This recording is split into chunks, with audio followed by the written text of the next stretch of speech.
In this video, we're going to go over the basic operational functions of our wallpaper stripper.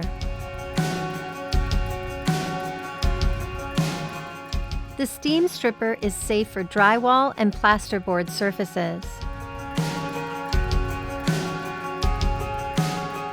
Be aware when using steam, it is very hot. Wear protective clothing and protect your hands with heat-resistant gloves.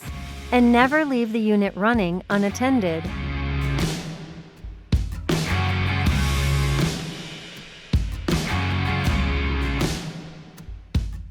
Place unit on a flat surface and remove the steam plate.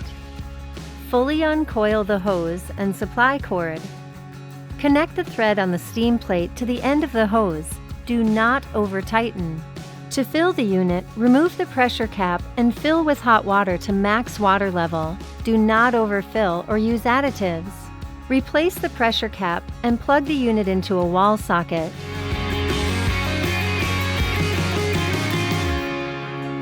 Switch unit on. It will take a few minutes for the unit to start producing steam.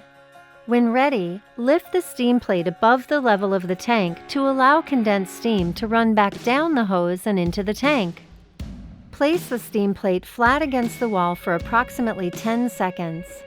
Move the steam plate to the section immediately next to where you've just been, and repeat.